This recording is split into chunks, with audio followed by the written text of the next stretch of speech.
Hi అండి, అందరికీ నమస్కారం. శ్రీ మాత్రే నమః, శ్రీ వారాహి మాతే నమః. అమ్మవారి అనుగ్రహం ఎల్లవేళలా మీకు మీ కుటుంబానికి ఉండాలని మనస్ఫూర్తిగా కోరుకుంటూ ఉన్నాను. ప్రతిరోజు దేవుళ్ళ గురించి మరిన్ని విషయాలు తెలుసుకుంటున్న వారికి ధన్యవాదాలు. అమ్మవారి గురించి ఎవరైతే ప్రతిరోజు పూజలు వ్రతాలు చేస్తూ ఉంటారో అలాంటి వారికి మాత్రమే అమ్మవారి అనుగ్రహం ఖచ్చితంగా ఉంటుంది. అయితే లక్ష్మీదేవి గురించి ఈ వీడియో అండి, తప్పకుండా చివరి వరకు చూడండి. లక్ష్మీదేవి గురించి ఆశీస్సులు తప్పకుండా మీకు కలుగుతాయి. లక్ష్మీదేవి నివాసం, జన్మ రహస్యం, వాటి గురించి ఈ వీడియో అండి, తప్పకుండా చివరి వరకు చూడండి. అయితే లక్ష్మీదేవి హిందూ మత ప్రధాన దేవత. ఈమె త్రిమూర్తులలో ఒకరైన విష్ణువు భార్య.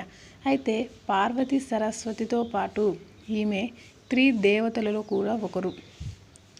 అయితే ఈమె డబ్బు, సంపాదన, శాంతి, శ్రేయస్సు, అష్టాలకు దేవతగా పరిగణించబడుతుంది. భారతదేశంలో దీపావళి పండుగ నాడు హిందువులు ఆమెనుపుతూ ఉంటారు. లక్ష్మీదేవి కట్టుకొని ఆభరణాలను ధరించి చాలా అందంగా ఆకర్షణీయంగా ఉంటుంది.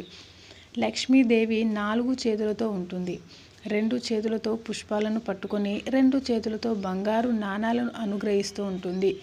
ఆమె తామర పువ్వు మీద కూర్చొని సాధారణంగా ఏనుగులతో ఉంటుంది. ఈమెకు అనేక అవతారాలు కూడా ఉంటాయి. అంటే మానవుని రూపంలో లేదా రూపంలోనైనా భూమిపైకి వచ్చే దేవత.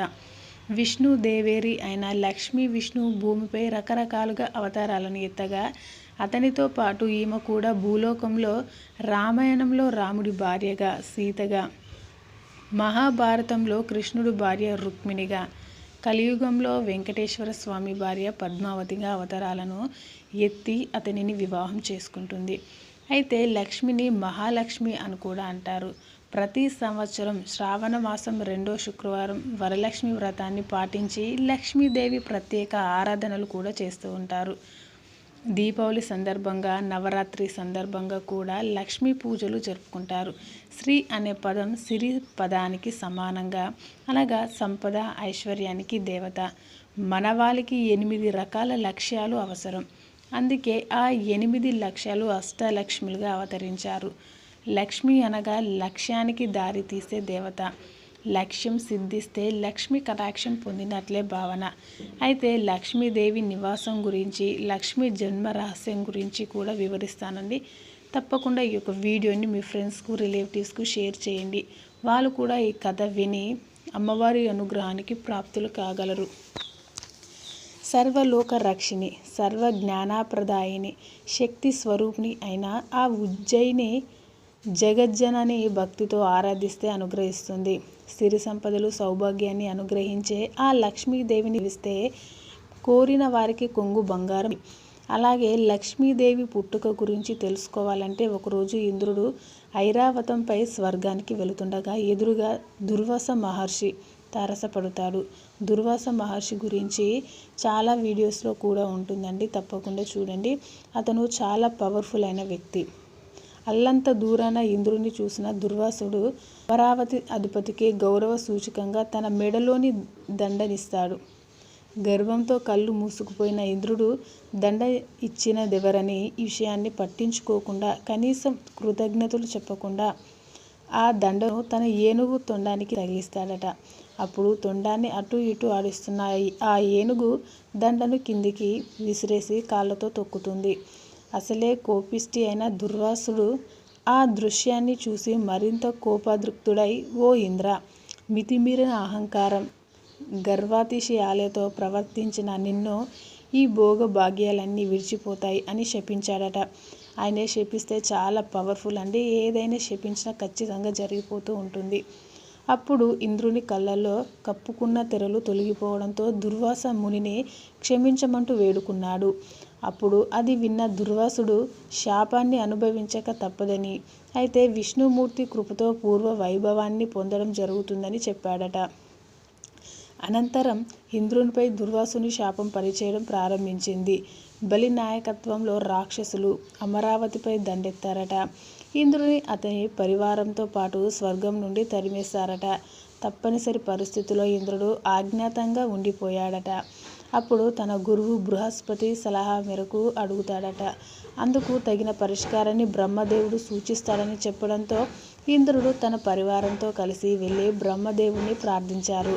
అందుకు పరిష్కారాన్ని విష్ణుమూర్తే చెబుతాడని బ్రహ్మదేవుడు కూడా పలకడంతో అందరూ విష్ణు సన్నిధిలోకి చేరుకుంటారు. ఇంద్రాది దేవతల ద్వారా జరిగిన సంగతికి విన్న విష్ణుమూర్తి రాక్షసుల సహాయంతో పాలసముద్రాన్ని చిలికి అందులో నుంచి వెలువడిన అమృతాన్ని అందుకుంటే తిరిగి అధికారం దక్కుతుందని అంటాడు విష్ణుమూర్తి. మందర పర్వతం వాసుకితో పాటు పాలసముద్రాన్ని చిలకడం మొదలు పెడతాడు. విష్ణుమూర్తి కూర్మ అవతారంలో మందర పర్వతం మునిగిపోకుండా భరిస్తాడు. అనంతరం పాలసముద్రం నుండి ఎన్నో రకాలైన జీవులు వస్తువులు వెలువడతాయి. అప్పుడే ఓ యువతి కళ్ళు చెదిరే అందంతో అందెల మృదుమధుర రవాలతో చేతిలో కలువ మాలలతో ఉదయిస్తుంది. ఆమె లక్ష్మీదేవి. ఆమె విష్ణుమూర్తిని తన భర్తగా అంగీకరిస్తూ ఆయన మెడలో మాల వేసి నునుసిగ్గులతో ఆయన సరసన నిలబడుతుంది. అలా క్షీరసాగర మదనం నుంచి జన్మించిన లక్ష్మీదేవి దుష్ట శిక్షణార్థం మహావిష్ణువుని ఎత్తిన అవతారాలన్నింటిలోనూ ఆయన సరసననే ఉంటుంది. చంచల స్వరూపిణి లక్ష్మీదేవి ఒకచోట స్థిరంగా ఉండదనేది జగమెరిగిన సత్యమే. గర్విష్ఠులు, ఈర్ష్యద్వేష పూరితుల ఇంట్లో లక్ష్మీదేవి కొలువై ఉండదనడానికి దుర్యోధనుని ఉదాంతమే ప్రబల ఉదాహరణ.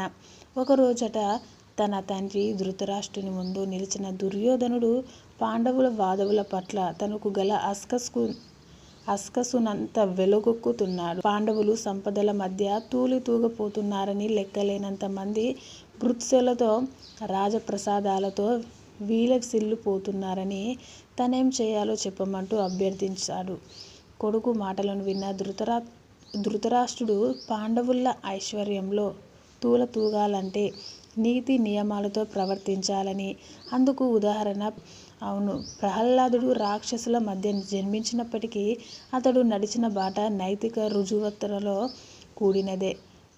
ప్రహ్లాదుని రుజువర్తనం ఇంద్రుని ఉదాంతంతో తెలుస్తుంది. ఒకసారి విషయవాంఛలతో విసిగిపోయిన ఇంద్రుడు తన గురువు బృహస్పతిని కలిసి తను కోల్పోయిన సంతోషాన్ని ఏ విధంగా తిరిగి తెచ్చుకోవాలో చెప్తాడు. ఇంద్రుని మాటలు విన్న దేవగురు విజ్ఞానమే అన్ని విధాలై తన సంతోషాలకు మూలమని, దానిని తెచ్చుకునేందుకు ప్రయత్నించమని చెబుతాడు. ఇంద్రుని మనసులో మరో సందేహం కూడా ఉంటుంది. విజ్ఞానం కంటే గొప్పదైన విషయం ఏదైనా ఉందా అని. అదే విషయాన్ని బృహస్పతిని అడిగితే ఆ సంగతిని తెలుసుకోవాలి అంటే రాక్షస గురువు శుక్లాచార్యుని కలుసుకోమని అంటాడట. వెంటనే ఇంద్రుడు శుక్రుని దగ్గరికి వెళ్ళి తన సందేహాన్ని వెలబుచ్చగా అందుకు తగిన సమాధానం చెప్పగలిగాడు. ప్రహ్లాదుని శుక్రుడు చెబుతాడు. ప్రహ్లాదుని దగ్గరికి వెళ్ళిన ఇంద్రుడు సంతోషానికైనా అసలు మూల కారణం ఏమిటని ప్రశ్నించగానే తనవిప్పుడు పరిపాలనలో నిమగ్నమై ఉండడం వల్ల సమాధానం చెప్పే తీరిక లేదని ప్రహ్లాదుడు తనను క్షమించమంటాడు. అయినా పట్టువదలని ఇంద్రుడు ఏదో ఒక రోజు వీలు చిక్కినప్పుడు ఆ రహస్యాన్ని వివరించమని, అప్పటి వరకు తాను అక్కడే ఉంటానంటూ ప్రహ్లాదునికి సేవలు చేస్తూ గడుపుతూ ఉంటాడు. అలా కొన్నాళ్ళు గడిచిన పిదప ఇంద్రుని శ్రద్ధను మెచ్చిన ప్రహ్లాదుడు ఇలా సమాధానం చెప్పాడు. రాజాగా నా స్థాయిని తలుచుకొని నేను ఏనాడు గర్వపడలేదు. సాధుజనులో సేవకునిగా ఉంటూ గురువులు పెద్దల పట్ల గౌరవ భావాన్ని కలిగి ఉంటాను.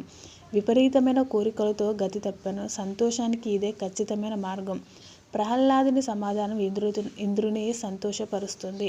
ఇంద్రుని భక్తిని మెచ్చిన ప్రహ్లాదుడు ఏదైనా వరం కోరుకోమని అంటాడు. వెంటనే కపటి ఇంద్రుడు తనకు నైతిక రుజువర్తనను అనుగ్రహించమని అభ్యర్థిస్తాడు. ప్రహ్లాదుడు సరేనని ఒప్పుకోగానే అతని నుంచి ఓ జ్వాల బయటకు వస్తుంది. నేను నీలోని నీతివంతమైన నడవడిని నువ్వు నన్ను వెలికి తీసేందుకు వల్ల పై నీ శిష్యులతో నివసిస్తావని చెప్పి ఇంద్రునిలోనికి ప్రవేశిస్తుంది. అనంతరం ప్రహ్లాదులో నుంచి బయలుదేరిన మరో జ్వాల అతనిలోని ధర్మశీలతనని, నైతిక సౌశీల్యం లేకుండా ఖండజాలనాన్ని ఇంద్రుని శరీరంలో ప్రవేశిస్తుంది.